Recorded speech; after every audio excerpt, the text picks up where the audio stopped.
میں اپنی یادداشت سے ان سب کو پڑھ کے سناتا ہوں اور آپ اپنے نوشتوں کو کھولیے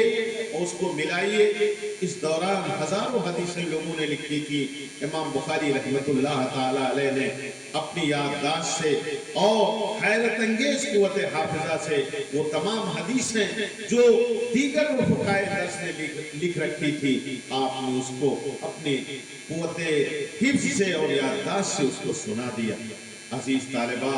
امام بخاری رحمۃ اللہ تعالی علیہ یہ طالب علمانہ زندگی ہم سب کے لیے یقیناً درس عبرت ہے، جہانی عبرت۔ آپ حصول علم میں کہاں کہاں کی خاک چھانے، سہارا نوردی کیے، آبلا پائی کی، 2 دفعہ مصر گئے، 2 دفعہ شام گئے، 4 دفعہ بصرہ گئے، اور حجاز مقدس میں امام بخاری رحمۃ اللہ تعالی علیہ نے تحصیل علم کے لیے تقریباً 6 سال تک سکونت اختیار کی، اور بغداد اور کوفہ کتنی دفعہ گئے خود بیان فرماتے ہیں کہ مجھے یاد نہیں کہ حصول علم کے سلسلے میں نے بغداد اور کوفہ کا کتنی دفعہ سفر کیا۔ آج ہمارا آپ کا حال یہ ہے، ہمارے آپ کے چند اساتذہ ہوتے ہیں، لیکن اساتذہ و شیوخ کی حیثیت سے اگر دیکھا جائے تو امام بخاری رحمۃ اللہ تعالی علیہ کی ذات گرامی بے نظیر و بے مثال نظر آتی۔ 1000 سے زائد آپ کے اساتذہ وہ شیوخ کی تعداد ہے، جن اساتذہ وہ شیوخ سے آپ نے اکتساب فیض کیا ہے اور نبی پاک صلی اللہ تعالی علیہ وسلم کی مقدس احادیث کو سننے کا شرف حاصل کیا۔ اسی طریقے پر اگر دیکھا جائے تو امام بخاری رحمۃ اللہ تعالی علیہ نے اس مقدس کتاب کو 16 سال کی محنت کے بعد تصنیف کیا۔ آپ کے سمانے نگار لکھتے ہیں، سفر میں بھی لکھتے رہتے تھے، حضر میں بھی لکھتے رہتے تھے۔ 16 سال کی مدت کوئی معمولی مدت نہیں ہوتی ہے۔ اس 16 سال کی مدت میں امام بخاری رحمۃ اللہ تعالی علیہ نے اس مقدس کتاب کو تصنیف کیا ہے، اس کا مبیضہ کیا ہے، اور اس کے تراجم ابواب لکھے ہیں، اور وہ بھی ایسے غایت ادب میں ڈوب کر کے کہ امام بخاری رحمۃ اللہ تعالی علیہ نے جب مسودہ سے اس کو مبیضہ میں نقل کرنا شروع کیا تو ایسے غایت ادب میں ڈوب کر کے آپ نے ایک ایک حدیث کو لکھنے سے پہلے آب زمزم سے غسل کیا، 2 رکعت مقام ابراہیم جو بہت ہی مستجاب جگہ ہے وہاں آپ نے 2 رکعت نماز نفل ادا کی، اس کے بعد استخارہ کیا۔ جب ایک قلب مومن نے یہ شہادت و یہ گواہی دی کہ یہ نبی پاک صلی اللہ علیہ وسلم کا فرمان عالی شان ہے، تب آپ نے اس حدیث کو اس مقدس ترین کتاب میں جمع کرنے کی سعادت حاصل۔ اسی طریقے پر جو اس کے تراجم ہیں، جو اس کے عناوین ہیں، آپ کے سوانح نگار لکھتے ہیں کہ امام بخاری رحمۃ اللہ تعالی علیہ نے اس کے تراجم و اس کے جو عناوین ہیں وہ مواجہ اقدس میں بیٹھ کر کے اور روضۃ من ریاض الجنہ میں بیٹھ کر کے آپ نے اس کے تراجم اور عناوین اس کے آپ نے تحریر فرمائے۔ نبی پاک صلی اللہ تعالی علیہ وسلم کی ذات کے ساتھ، آپ کے ارشادات و فرمودات کے ساتھ کس طرح غایت ادب پیش کیا جانا چاہیے، اس کو اگر کوئی سیکھنا چاہے تو امام بخاری رحمۃ اللہ تعالی علیہ سے سیکھے۔ آج ہم سے بات بات پر یہ مطالبہ کیا جاتا ہے کہ آخر قرآن کی کس آیت میں ہے، قرآن کی کس حدیث میں ہے کہ ایسا کیا جائے ویسا کیا جائے، کھڑے ہو کر کے سلام پڑھا جائے، ادب کے ساتھ سلام پیش کیا جائے۔ لیکن اس طریقے کا اگر سوال ہے عزیز طالبات آپ سے ہو تو آپ بھی پلٹ کر کے کہہ سکتی ہیں کہ جس بخاری شریف کو تم مستند ترین احادیث کا مجموعہ مانتے ہو، اسی امام بخاری رحمۃ اللہ تعالی علیہ نے اس کی ایک ایک حدیث کو درج کرنے سے پہلے غسل کیا ہے، 2 رکعت نماز پڑھی ہے۔ ظاہر ہے کہ اس طریقے پر بھی تو ان سے پہلے کسی نے کوئی کتاب نہیں لکھی۔ تو معلوم یہ ہوا عزیز طالبہ کہ کل ما کان ادخل فی الادب،